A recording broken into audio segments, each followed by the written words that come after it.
très content d'être avec vous aujourd'hui. Quand on a eu vent du thème, nous les conférenciers, original par culture, ça nous a tout de suite beaucoup plu. Et quand on a fait nos premières réunions, il y a tout de suite eu beaucoup d'émulation autour de ça, parce qu'on est vraiment dans le vif du sujet. Alors ici, on va essayer d'être originaux, pas marginaux. L'idée, c'est pas d'être différent pour être différent, mais on va essayer d'oser, comme le disait très justement Sandra, on va essayer de sortir des sentiers battus. Et puis surtout, on va essayer de se donner mutuellement des clés. C'est-à-dire qu'aujourd'hui, c'est vraiment un débat qui est ouvert, c'est le vôtre. Donc si vous avez envie de poser une question via les QR code, n'hésitez pas à le faire.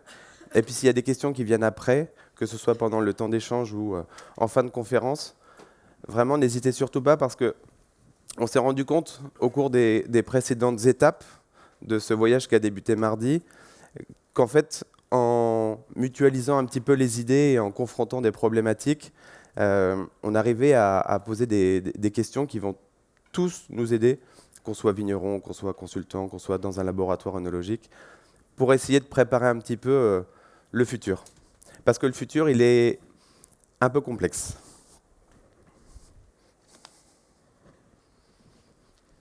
Alors, comme vous avez l'air tous de bonne humeur en ce vendredi matin, je vais vous plomber un peu l'ambiance, parce que c'est pas drôle sinon. Il se trouve, et ça c'est pas, je vous l'apprends pas, que le monde en ce moment est assez complexe. On est probablement dans une grande mutation, on ne sait pas à quel stade on en est, mais ce qui se passe, c'est qu'aujourd'hui, on est saturé de beaucoup de choses. On est saturé de produits, on est saturé d'informations, on est saturé de communication, de messages, de tout un tas de sortes de choses qui font que c'est un peu étouffant et le monde du vin n'échappe pas du tout à cette règle, bien au contraire. Je pense qu'on n'a jamais eu autant de vins, de diversité. On a le sans-alcool aujourd'hui, on a plein de choses qui vont apparaître demain. Et du coup, cette diversité peut être vue, si on regarde le verre à moitié plein, comme une richesse. Et en même temps, ça peut effrayer le consommateur, voire en faire fuir pas mal. Donc dans toute cette diversité, il va falloir essayer de tirer son épingle du jeu, parce qu'il est fini le temps où on allait chaque année au domaine viticole remplir le coffre de la voiture et on revenait avec cette fidélité qui était celle de nos parents, souvent plus grands-parents. Aujourd'hui, on est dans cette société où c'est joli de pouvoir zapper, c'est extraordinaire de se dire qu'on a accès à plein de vins du monde, par exemple, pour pouvoir goûter des choses différentes. Mais paradoxalement, c'est compliqué d'avoir de la fidélité. Donc déjà, dans ce monde, aujourd'hui, il faut dire « coucou, j'existe ». Ça, c'est quand même une sacrée prouesse. Et derrière ça, il faut essayer de faire revenir les gens. Et alors là, c'est encore un autre défi. Mais il y a des clés. Et puis pour continuer un peu dans l'amorosité ambiante,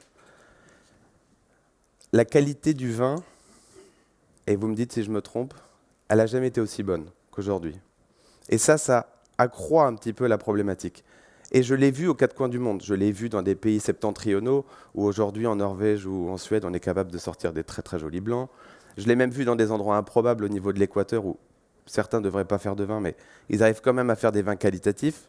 Parce qu'aujourd'hui, avec un peu de technique, avec des bons consultants et quelques moyens, on peut faire des vins de qualité. Alors on ne parle pas forcément de grands vins, mais au moins des vins décents et agréables à boire. Donc tout ça, ça accroît les choses. Et alors vous allez me dire que je pousse peut-être le bouchon un peu loin, mais si je vous dis qu'il y a quelques années à mon mariage, j'ai servi à l'apéritif un crément de Thaïlande, un 100% chenin extra brut, qui était absolument délicieux, c'est pour dire que la qualité, on peut vraiment la trouver un peu partout.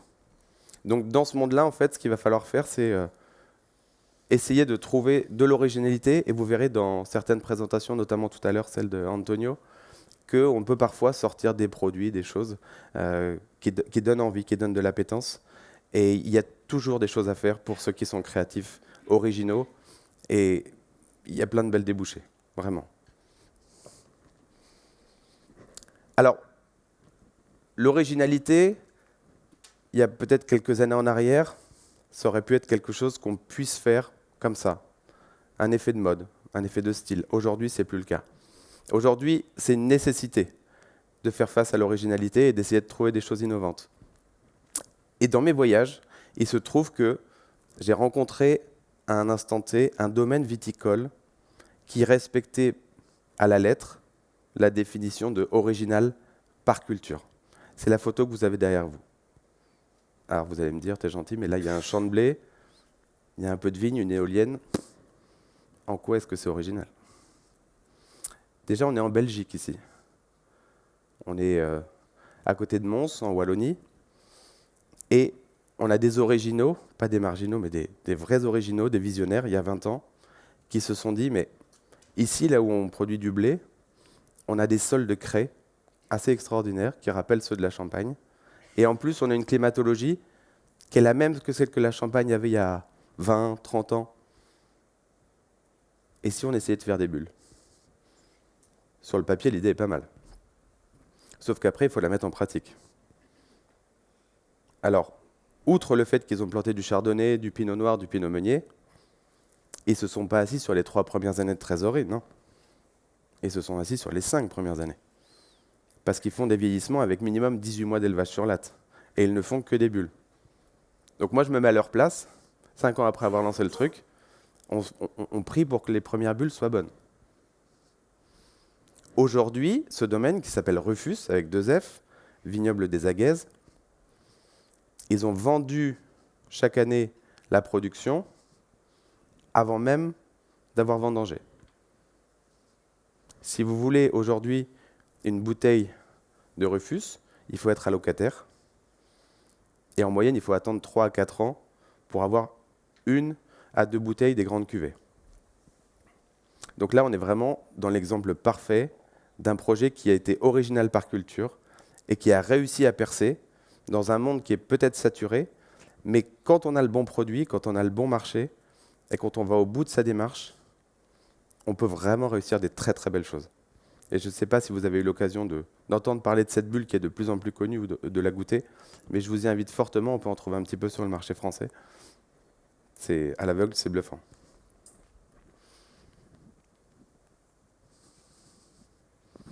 Alors l'originalité, elle est aussi culturelle, c'est vraiment le thème d'aujourd'hui. Et selon l'endroit dans lequel vous êtes dans le monde, l'originalité, elle est perçue de manière différente. Quelque chose qui peut être original ici ne le sera pas forcément dans un autre endroit. Par exemple, une balade en montgolfière au-dessus du vignoble, ça peut être original pour certains. Un simple pique-nique dans les vignes, ça peut être très original pour d'autres. Ou un cépage peut être original, par définition. La photo que vous avez derrière moi, c'est un vignoble, un des plus beaux que j'ai pu visiter dans ma vie, l'île de Korčula, en Croatie. Et ici, au-delà de la pierre blanche, qui est assez mythique, puisque c'est elle qui a permis la construction de la Maison Blanche aux États-Unis, vous avez des cépages comme le Gurk, G-R-K, aussi moche à prononcer qu'à orthographier, mais qui est probablement l'un des cépages qui m'a donné le plus d'émotion dans ma vie. C'est la première fois que j'ai pleuré en buvant un vin blanc. Et ça aussi, c'est de l'originalité par culture. Alors, vous l'avez sûrement tous vécu à un moment donné dans votre vie, ça va vous parler, ça. Il arrive parfois que quand on va en vacances, on tombe sur un vin, on le trouve assez extraordinaire. Et puis, il y a un moment donné, on va en prendre quelques bouteilles, on va les ramener à la maison, et on va inviter des amis, on va les faire goûter, tout excité. Et puis quand on va ouvrir le vin, on va se dire, tiens, il goûte pas pareil. Il n'a pas changé le vin. C'est nous qui avons changé. Et ça, c'est extrêmement important de prendre en compte la perception de l'environnement dans tous ces paramètres de dégustation. Et vous avez, à mon sens, aucune définition du terroir qui inclut l'environnement dans lequel on goûte, ce qui est une énorme erreur. On doit prendre en compte l'endroit dans lequel on est au moment où on ouvre un vin. Ça a une incidence énorme sur la façon dont on déguste, la façon dont on raconte, et derrière la façon dont on va reconsommer. Ça, c'est extrêmement important. Alors, quelqu'un a dû me faire une farce pendant la soirée d'hier. J'avais pas du tout prévu de parler de ça. Non, c'est moi qui l'ai mise. Ça, c'est un autre exemple d'originalité par culture, parce que la culture, au-delà de la culture du pays, elle peut se vivre aussi de l'intérieur, à travers sa propre communauté, par exemple. Pour ceux qui ne connaîtraient pas le Hellfest, qui est un tout petit festival sur 3-4 jours de musique douce, métal et autres, auquel je participe régulièrement. C'est un festival qui a lieu dans un endroit très précis. On est dans le vignoble du Pays nantais, on est à Clisson, très exactement, qui est un très joli terroir, notamment pour le melon de Bourgogne. Et là, je vais vous donner un chiffre qui va vous faire rêver. Sur un grand week-end, se consomme à ce festival plus de 23 000 litres de vin. Là, on parle de vin, pas de bière. Et vous ajoutez à ça 2500 bouteilles vendues d'une édition limitée Hellfest. Et là, ce qui est assez extraordinaire, c'est qu'on se fiche de savoir si on aime le métal ou pas. Ce qui est intéressant, c'est que quand on prend du recul, quand on a de l'empathie, quand on écoute son marché, ou un de ses marchés, et qu'on arrive à trouver la symbiose entre l'originalité et la culture, on se rend compte qu'on répond précisément à une chose. Et alors, bien évidemment, je préfère goûter mes vins dans une belle verrerie, mais de temps en temps, il faut se l'avouer, c'est pas désagréable de boire un vin dans un gobelet en plastique. Ça peut arriver, ça peut être sympa, ça peut aussi faire partie des moments, il faut l'accepter. Le vin ne doit pas toujours être trop guindé, le vin il doit être aussi pris comme un plaisir, un moment de partage. Et comme ça a lieu au mois de juin et que c'est souvent la canicule, je peux vous assurer qu'un petit muscadet bien frais, ça passe tout seul.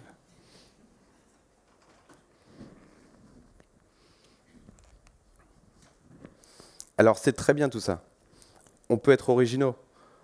On peut cibler le meilleur des marchés. Mais si on a un produit qui dort ou que seuls nos amis proches connaissent, il ne se vendra jamais. Et nous, ce qu'on veut, c'est pouvoir vendre. C'est la finalité. Et pour vendre, qu'est-ce qu'il faut? Par-dessus tout, bien raconter. Il faut une bonne histoire, un bon storytelling. Et souvent, le storytelling, l'histoire, c'est chronophage, c'est fastidieux. Moi, le premier, j'ai passé le mauvais cap, j'ai eu 40 ans cet été, et je ne suis pas la bonne génération pour les réseaux sociaux ou ce genre de trucs. Donc pour moi, c'est un peu une punition. Et ce que je vous conseille, c'est si vous avez des stagiaires, si vous avez des alternants, chouchoutez-les. Offrez-leur la petite chocolatine de temps en temps le matin. C'est hyper important, parce qu'on apprend énormément d'eux. Et le storytelling, aujourd'hui, c'est la clé de tout. Je reviens sur Antonio qui fera tout à l'heure découvrir de ses vins. Vous allez écouter le storytelling derrière. Nous, il nous a fait baver. On n'attend qu'une chose, c'est de pouvoir goûter les vins maintenant. Et j'ai pris l'exemple de Maximilian Riedel parce que, alors on aime la personne, on ne l'aime pas, peu importe. Il met souvent en avant des grandes étiquettes. Il a le parti pris de parler de grands crus de Bordeaux, de noms prestigieux. Mais il a une audience. Derrière, c'est la marque Riedel qui est la marque de verre la plus connue dans le monde. Le storytelling, si on s'arrête à 11 générations et au Tyrol, c'est pas ultra sexy. Mais lui, ce qu'il a réussi à faire avec sa communauté, c'est partager du quotidien, partager des moments vrais, raconter sur chacune des capsules en dessous un texte explicatif avec une vraie explication où on apprend des choses, un peu comme quand on arrache une page du calendrier tous les jours et on se dit tiens, j'ai appris un truc. Et c'est fait de manière assez spontanée. Et cette alchimie fait que il a trouvé un message qui correspond à son audience, qui est bien diffusé, et du coup, ça fonctionne extrêmement bien. Et je vous invite, si ce n'est pas le cas, à aller regarder sa page. Vous allez voir, c'est assez intéressant en termes de contenu. Et encore une fois, l'idée n'est pas d'aimer ou de ne pas aimer. L'idée, c'est de pouvoir s'inspirer de certaines choses. Très intéressant d'aller regarder ce que font les autres. Alors, si je dis que je suis globetrotter et que je ne mets pas une photo de mon ancien camping-car, on va me dire que je suis un imposteur. Ça, c'était Pilote, c'était le plus gros partenaire du projet. On a fait la moitié des pays du globe dans un très très beau véhicule. Et tout ça pour vous dire que il faut aussi éduquer. Il faut éduquer, c'est très très important. Je me souviendrai toujours, il y a 20 ans, quand j'ai débuté dans le vin, c'était mes tout débuts. J'avais eu la chance de faire un stage de 6 mois à Hong Kong. Je travaillais pour Watson's Wine. Et j'avais rencontré à l'époque Janie Sholly, Master of Wine, qui m'avait dit cette phrase qui m'a marqué au fer rouge. Elle m'avait dit « Education is the key ». Et c'est vrai, l'éducation, c'est la base de tout. Alors, l'éducation, elle peut être des fois un peu stricte. J'ai une maman, institutrice, donc je sais que ça peut être parfois un petit peu rude. Et vous l'avez vu, souvent on utilise des mots, un vocable qui sont un petit peu trop techniques, un peu trop guindés, pas assez accessibles pour le grand public. Et c'est très très important de pouvoir se mettre à la place du consommateur, à la portée des gens. Petit parallèle rapide. Dans une autre vie, un personnage qui va beaucoup vous parler puisqu'il est d'ici, j'ai eu la chance de travailler quelques années pour le groupe Duclos à Bordeaux. Et via le groupe Duclos, j'avais un jour fait une réunion avec Jean-François Moueix et Jean-Claude Berrouet, rien que ça. Et puis on parlait un petit peu de justement les le vocable qui était utilisé par rapport au vin. Et Jean-Claude Berrouet disait, vous savez, quand on écoute une musique, on peut dire j'aime, j'aime pas, on donne une émotion, on n'a pas forcément l'oreille absolue. Et quand on regarde une peinture, un tableau, une photo, on a le droit de dire tiens, ça me procure quelque chose ou pas. Et pourtant, on n'a pas fait les beaux-arts. Bah, ça doit être pareil avec le vin. Vous, moi, nous sommes des prescripteurs, des ambassadeurs. Nous avons plus de connaissances que la plupart des gens. Et c'est justement à nous de nous mettre à leur niveau, de les prendre par la main et de trouver le bon vocabulaire. Sortir de la fiche technique et aller vraiment vers les gens. Les prendre par la main. Hyper important. Alors bien évidemment, la technique, elle est au centre de tout, et c'est le sujet du symposium de ce matin. Sans la technique, on ne fait rien. La technique, elle est vraiment indispensable, et heureusement qu'on l'a, la technique. Mais la technique seule, elle ne suffit pas. À l'inverse, la culture, elle va ouvrir la voie, elle va montrer le chemin.